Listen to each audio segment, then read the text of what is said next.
In the heart of Los Angeles, nestled between towering glass skyscrapers and designer boutiques, sits one of the most exclusive car dealerships in the city, Platinum Motors. This isn't just a dealership, it's an experience, a sanctuary of wealth and prestige reserved for those who belong to the upper echelon of society. Only the elite cross its gleaming threshold, and for them, this is more than just a place to buy a car, it's a statement of status.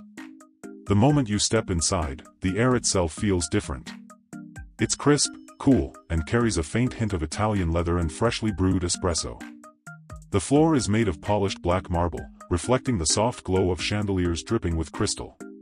Spotless glass walls allow natural light to flood the showroom, making the high-end cars on display shine like jewels in a showcase. Every vehicle here is a masterpiece of engineering and design. A sleek black Ferrari 812 Superfast sits at the entrance, its aggressive curves and iconic prancing horse emblem demanding attention. Nearby, a fiery red Lamborghini Revuelto exudes raw power, its scissor doors angled open as if ready to take flight. An Aston Martin DB12, painted in a pearlescent white finish, gleams under the showroom lights, embodying a perfect blend of sophistication and speed.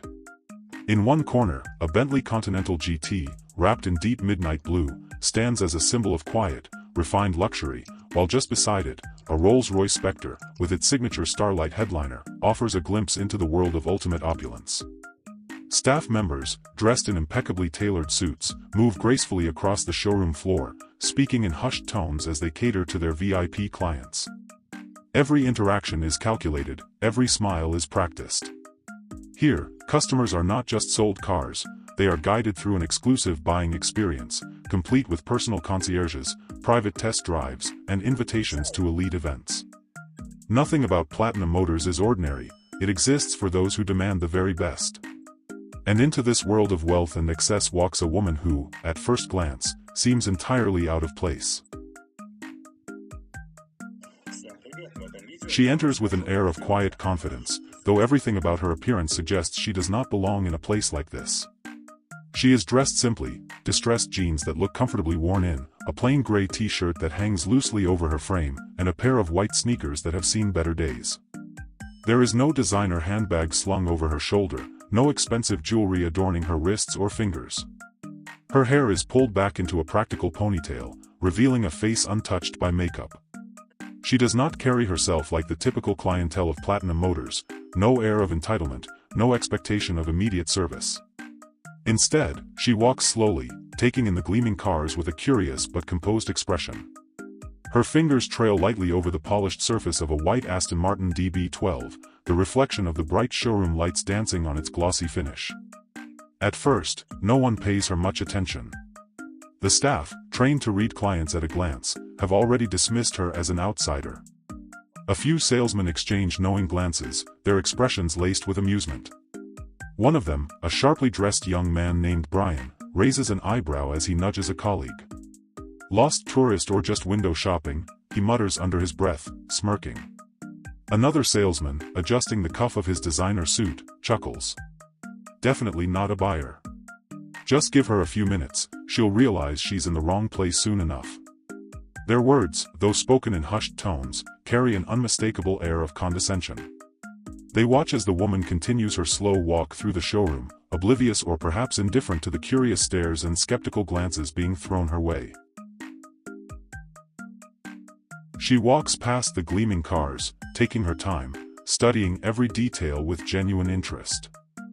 However, the employees continue to ignore her. Their gazes slide over her like she's part of the furniture, never lingering. They're trained to recognize potential buyers, the ones in Brioni suits, the ones wearing Rolex watches, the ones who arrive in other luxury cars. And she doesn't fit the mold. In the corner, a group of managers is discussing a new client, a man in an elegant blazer, engaged in an animated conversation with one of the sales consultants. A few employees are busy with negotiations, while one simply stands by the espresso machine, lazily stirring his coffee. No one even looks in her direction. She approaches the reception desk, where a young woman with perfect curls and bold red lipstick sits behind a sleek glass table. The receptionist doesn't even lift her eyes from her MacBook. "Excuse me," the woman says, waiting for a pause in the rhythmic tapping of manicured nails on the keyboard. The receptionist slowly lifts her head, her expression blank, clearly indifferent. "How can I help you?" she asks, her voice polite but uninterested. "I'd like to speak with someone about purchasing a car," the woman replies calmly. The receptionist narrows her eyes slightly, giving her outfit a quick once-over before pretending to check something on her screen. "All of our consultants are currently busy," she says, not even bothering to make it sound convincing. The woman nods, as if she expected that answer. She steps back, shifting her gaze to the nearest salesman, a young man in a perfectly tailored suit. He stands beside a black Ferrari, chatting animatedly with a colleague, laughing about something. She moves closer, and when he finally notices her, she speaks. "Excuse me, may I ask you a question?" The man pretends to be surprised. "Oh. Of course," he says with forced politeness, crossing his arms over his chest. "I'm interested in this Aston Martin. Can you tell me more about its specifications?" He blinks, as if struggling to understand why she's even here. "Ma'am," he says with a tight-lipped smile. "This is an Aston Martin DB12. Prices start at $250,000. She nods silently, signaling that she's waiting for him to continue. It's got a twin-turbo V8, 680 horsepower, 0 to 60 in 3.5 seconds, he recites lazily, rolling his eyes. "What customization options are available for the interior?" she asks. The man exhales slowly, glancing at his colleague, who is barely hiding a smirk. "Ma'am, are you sure this is the car you're looking for?" His tone is condescending, almost patronizing. "Maybe you'd be better off looking at something simpler." Her face remains unchanged. She just offers the slightest smile, as if she's dealt with this before. "Are you sure sales is the right job for you?" she asks, her voice steady. For a moment, the man is speechless, but he quickly recovers his arrogant expression. "Just trying to help," he shrugs. She nods. "Great. Then help me find someone who actually knows how to sell." Before the salesman can come up with a response, another consultant steps in, a taller man, slightly older, with a perfectly styled haircut and an air of effortless arrogance. His suit is even sharper, his watch even flashier. He places a hand on the younger salesman's shoulder, smirking as he sizes up the woman in front of them. "Everything okay here, Brian?" the new arrival asks, his voice dripping with exaggerated concern. Brian, the first salesman, chuckles. "Oh yeah, totally. We were just going over the DB12 specs." The new consultant raises an eyebrow, feigning surprise. "Really? Wow. Didn't expect that." He turns his attention to the woman, his smile widening. "Ma'am, I have to say, you have quite the unique taste." The woman tilts her head slightly. "Meaning?" He lets out a soft laugh. "Oh, nothing. It's just, most of our DB12 clients come in looking for a very particular experience. You know, bespoke interiors, personalized finishes, that sort of thing." He gestures toward her sneakers. "It's just refreshing to see someone with such a minimalist approach to luxury." Brian snorts. "Yeah, it's kind of inspiring, really. Proves you don't need a designer wardrobe to appreciate a fine automobile." The older consultant nods in mock agreement. "Absolutely. In fact, I think we should introduce her to our ultra-exclusive financing department. You know, just in case she wants to explore, alternative payment plans." Brian grins. "Great idea. We could even check out some pre-owned options. I mean, don't get me wrong, the DB12 is a dream car, but a solid, lightly used BMW 3 Series can be just as fun." The woman remains perfectly still, her expression unreadable. She watches as they exchange smug glances, clearly enjoying their own performance. "Wow," she finally says, her voice even. "You guys really go out of your way to make customers feel welcome, huh?" The older consultant grins, spreading his hands. "Hey, We're just trying to be realistic. We wouldn't want to waste your time, you know? She nods slowly. Right. That makes sense. Then, without missing a beat, she reaches into her back pocket and pulls out her phone. With a few quick taps, she brings up a banking app, turns the screen toward them, and casually scrolls through a series of figures that make both men's smirks falter. Huh, she muses, tapping her chin. Looks like I could buy the DB12 outright. But now I'm wondering if I should take my business somewhere else. You know, somewhere that doesn't treat potential customers like jokes. Silence. Brian's smile tightens, and the older consultant clears his throat. Ma'am, I think there's been a misunderstanding. But she's already turning away, heading straight for the receptionist's desk. Hi, she says brightly. Can you point me to a manager? I'd love to share some feedback about my experience here. Before the receptionist can even stammer out a response, a new figure enters the scene, a man in his late 40s, exuding the kind of polished confidence that only comes with years of navigating high-end clientele. His suit is a deep charcoal gray, tailored to perfection, and his watch, subtle yet unmistakably expensive, glints under the showroom lights. This is Ethan Caldwell, the head of customer relations. And unlike the smirking salesman, he knows exactly how to handle situations like this. With a practiced smile, he strides over, effortlessly inserting himself between the woman and the now silent consultants. Good afternoon, ma'am, he says smoothly, his voice warm and professional. I'm Ethan Caldwell, the head of customer experience here at Platinum Motors. I understand there may have been a bit of a misunderstanding. The woman crosses her arms, arching an eyebrow. Oh, I don't think there's any misunderstanding. Your sales team has made it very clear how they feel about me being here. Ethan nods, his expression the perfect blend of concern and diplomacy. I truly regret if you've had anything less than a first-class experience. That's not how we like to operate. She watches him carefully. So does that mean you'll be addressing their behavior? He exhales softly, tilting his head just slightly. I appreciate your feedback, and I assure you, we hold our team to the highest standards. That being said, he hesitates for just a fraction of a second, calculated, deliberate, before continuing.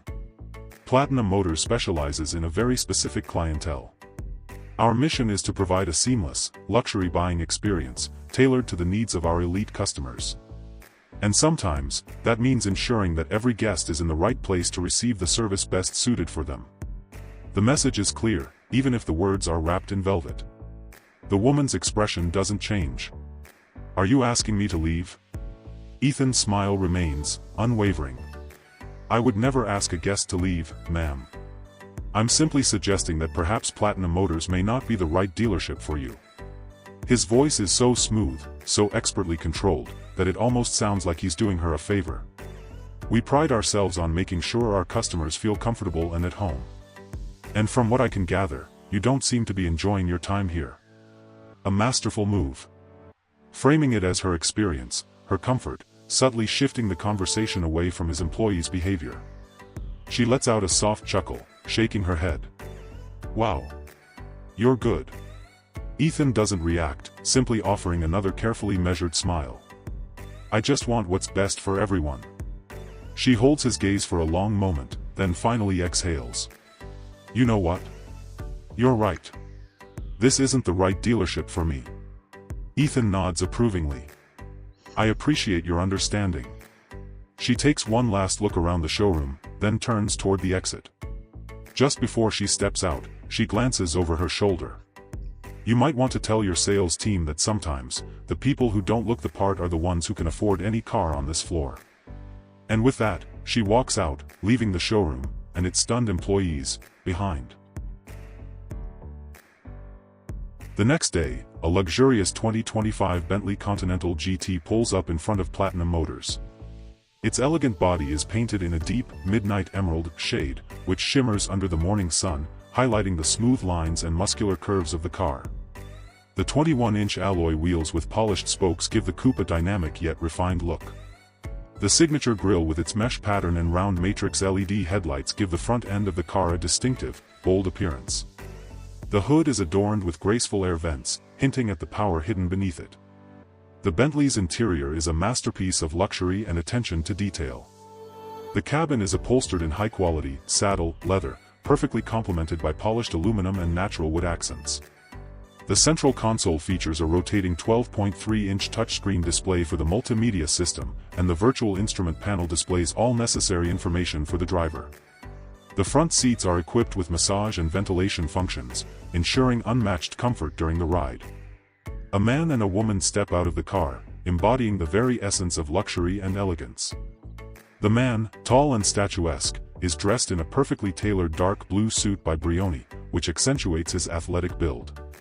A crisp white shirt made from the finest Egyptian cotton and a silk burgundy tie complete his look. On his wrist, a platinum Rolex Daytona sparkles, and his impeccably polished black leather Oxford shoes finish his ensemble. The woman, graceful and refined, is wearing an elegant champagne-colored sheath dress by Chanel, which perfectly highlights her figure. A cream-colored cashmere shawl is casually draped over her shoulders. Her feet are clad in classic Christian Louboutin pumps, and she carries a miniature Hermès Kelly handbag made of crocodile leather. Gold diamond earrings and a delicate Cartier bracelet add the finishing touches to her ensemble. Her hair is styled in a flawless updo, and her makeup is done in natural tones, emphasizing her inherent beauty. The couple confidently heads toward the entrance of the showroom, their posture and manners revealing them as people accustomed to the highest society and the level of service it demands. The staff at Platinum Motors immediately reacts to their arrival, preparing to offer a service worthy of such discerning clients. The woman remains poised, her sunglasses perched perfectly on the bridge of her nose, not removing them as she quietly observes the exchange between her husband and the Platinum Motors staff. She stands a few steps behind him, her presence almost like an elegant shadow, the picture of calm composure. She listens intently, but her eyes never leave the interactions, scanning the showroom with the practiced precision of someone who has seen the game played at this level before. Her husband, ever confident and eloquent, engages with the salespeople, asking questions about the latest models and throwing around casual comments about potential deals. The staff members, eager to impress, respond with enthusiasm, tailoring their every word to fit the luxurious image they've come to associate with his kind of clientele. They all seem focused on him, on his needs, making sure to give him their full attention. No one notices the woman standing quietly in the background. She remains a figure of understated elegance, but she doesn't let herself become a part of the conversation, letting her husband take the lead. Her eyes flicker from one salesman to the next, as if evaluating their every move with silent judgment. Then, without a word, she slowly removes her sunglasses, folding them delicately in her hand. The moment the sleek black frames leave her face, there's an almost electric shift in the air. The change is subtle, but unmistakable. The moment her eyes are revealed, sharp, discerning, and familiar, something clicks in the minds of the staff. The realization hits them like a wave. The woman is the same one from yesterday. A stunned silence spreads among the employees as recognition dawns on them. The salesmen exchange awkward glances, their faces momentarily blank. Brian, who had been busy adjusting his suit and looking like the model of courtesy, now falters, his previous smirk frozen mid-sentence. Jake, who had dismissed her with a laugh the day before, now seems caught in the headlights, unable to hide the shock creeping into his features. Emily, the receptionist, has the most telling reaction, her eyes widening in disbelief. There's a beat of silence, the tension palpable as the memory of yesterday's interaction flashes through their minds. The woman had been the one they had written off, the one they dismissed with condescension. And now she stands before them, not as an outsider but as someone who unquestionably commands their attention. She meets their gazes with a quiet smile, offering no words. The air feels charged, and it's clear, yesterday's mistake isn't so easily forgotten. The woman casts a casual glance at one of the sales consultants, and in that instant, his demeanor shifts completely. The snide, dismissive attitude vanishes, replaced by an eagerness to please. He steps toward her with a polished smile and a bow, his voice now dripping with sincerity. "I truly apologize for my earlier behavior, ma'am," he says, his tone smooth and respectful, a stark contrast to the arrogance from before. "Please, allow me to assist you in any way you need." She watches him for a brief moment, her lips curling into a subtle, almost imperceptible smile. Her husband is still engaged in a conversation with another consultant, completely unaware of what's happening. The woman, ever composed, lifts an elegant hand and calmly responds, "I didn't come here to buy anything," she says, her voice soft but cutting through the air like a razor. "I wanted to see how you would treat me, whether you'd serve me with the same enthusiasm as your well-heeled clients." With that, she turns to leave. The staff watches in stunned silence, unable to process what just happened. But as she approaches the door, one of the managers rushes in, holding a briefcase. "Excuse me, ma'am," he says, his voice suddenly filled with urgency, "there seems to be a misunderstanding. We had no idea who you were." She pauses and glances at him, her expression calm, but there's a glint in her eyes that's unmistakable. The manager continues, clearly flustered. "You see, we've just been informed that you are, in fact, one of the owners of Bentley Motors. You've been overseeing the company for years, and this visit was part of an evaluation of our service. We sincerely apologize for the way our staff treated you." He gulps nervously, his eyes darting around to the other employees who stand there, frozen, realizing the massive mistake they've made. A slow smile plays on her lips as she turns to face the group, her voice cool and controlled. "I didn't need a car," she says, her words measured. "I needed to know how you would treat someone who wasn't a buyer. And now I know." She walks toward the exit, and as she passes her husband, who still hasn't noticed the tension in the air, she whispers in his ear, "I'll be in the car." Outside, she slides into the back seat of a sleek, black SUV. The driver starts the engine, and as the vehicle pulls away, the staff is left in stunned silence. Moments later, a luxury limousine pulls up, revealing a few more executives and a representative from Bentley. The manager watches, his face going pale, as it's revealed that she isn't just an influential figure, she is one of the owners of Bentley Motors, testing their service, their patience, and their values. And just like that, Platinum Motors, with all its wealth and grandeur, has been thoroughly evaluated, exposed for its superficial judgments, and the staff, once so sure of their privilege, are left to wonder just how many of their customers might be testing them in ways they'll never know.